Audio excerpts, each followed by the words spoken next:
This video specially for all teacher.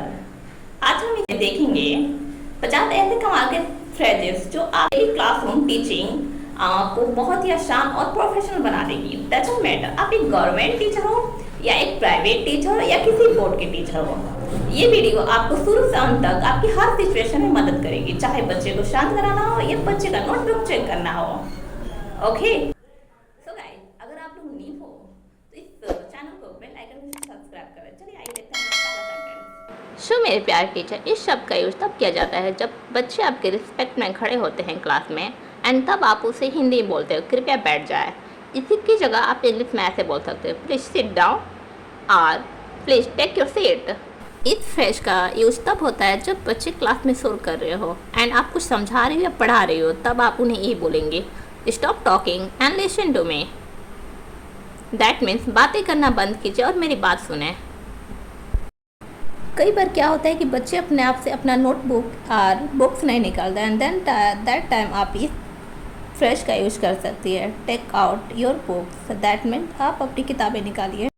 इस fresh का use तब करें जब आप अटेंडेंस ले रहे हो एंड बच्चों का ध्यान इधर से उधर हो, तब आप ऐसे बोल सकते हैं, प्लीज पे अटेंशन, कृपया ध्यान दीजिए।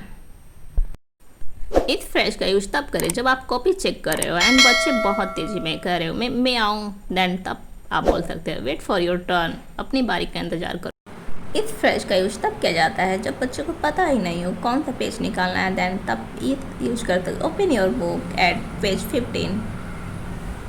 सो टीचर, आप लोग देखते हो जब भी बच्चे को असेंबली में खड़े होने को तो वो झिकझिक वाली लाइन बनाते हैं, तब आप इस फ्रेज का यूज कर सकते हो, stand in line, that mean line में खड़े हो जाओ। तो टीचर, आपने भी देखा हो जब भी आप लिखवाने स्टार्ट करते हैं कुछ बच्चों का रफ बेगी भी रहता है, तब आप इस फ्रेज का यूज कर सकते हैं, इज एवरीवन रेडी, क्या आप सब तैयार हैं?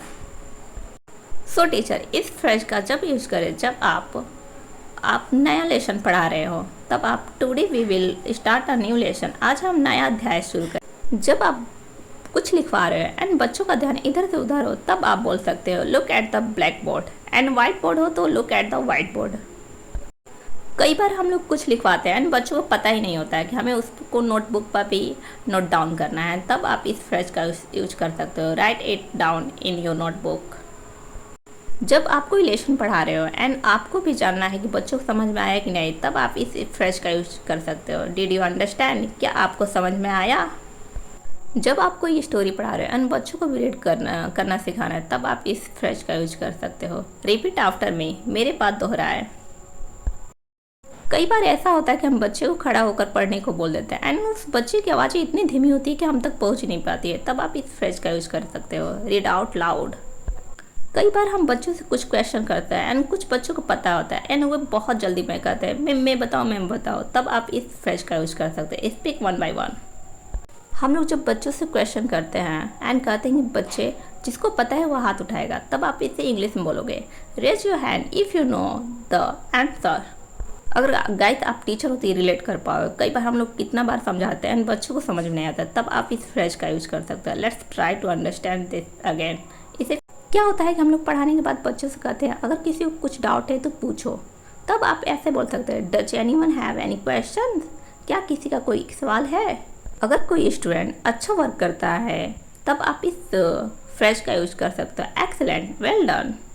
कई बार हम लोग बच्चों को कुछ वर्क देते हैं, क्लास वर्क या होमवर्क, एंड देन तब बच्चा कोई आंसर बहुत अच्छा देता है, तब आप इस फ्रेज का यूज कर सकते हैं, एब्सोल्युटली करेक्ट आंसर। कई बार हम लोग क्लास में तालियां बजवाते हैं उसका उत्साह बढ़ाने के लिए, एंड देन आप लोग तब यूज कर सकते हो इस फ्रेज का, क्लैप फॉर हिम और क्लैप फॉर हर।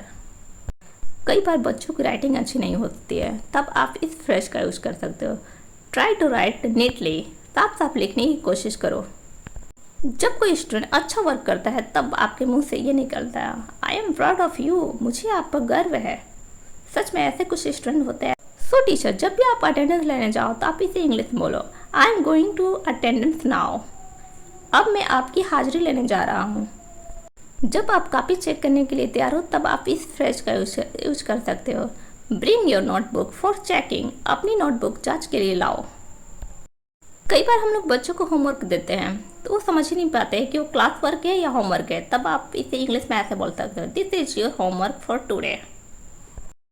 कई बार ऐसा होता है कि जब हम अटेंडेंस लेने जाते हैं या पढ़ाते हैं, तब एक बच्चे की एंट्री होती है, तब आप ऐसे बोल सकते हैं, what is the reason for winning a late? देर से आने की क्या कारण था? इतनी बार हम बच्चों से कह देते हैं बच्चे आप लोग अपने माता पिता का हस्ताक्षर करवाएं, लेकिन वो सुनते नहीं। तब आप इसे इंग्लिश में ऐसे बोल सकते हो, get the diary signed by your parents. कोई कोई लेसन इतना बड़ा होता है कि उसे टुकड़ों टुकड़ों में पढ़ा जाता है, तो बस आप इस फ्रेश का यूज कर सकते हो। That's all for today. आज के लिए बस इतना ही। जब छुट्टी वाला समय आता है तब आप इस फ्रेश का यूज कर सकते हैं। Put your books away in your bag. आप अपनी किताबें बैग में रखो। हमने देखा है कि छुट्टी होने के बाद बच्चों का बोतल छूटा रहता है, नोटबुक छूटा रहता है, पेंसिल छूटा रहता है या पेन। तब आप इसे इंग्लिश में पहले ही बता सकते हैं, don't forget anything in the classroom. कई बार हम लोग बच्चों को लास्ट पीरियड में हम लोग छूट देते हैं, तो इतनी बातें करते हैं भाई वो भूल जाते हैं कि बेल बज चुकी है। तब आप इस फ्रेज का यूज कर सकते हो, द बेल हैज रंग। जब छुट्टी हो तो बच्चे इतने एक्साइटेड होते हैं कि शोरगुल करते हुए भागते हैं। तब आप इस फ्रेज का यूज कर सकते हो, गो आउट क्वाइटली।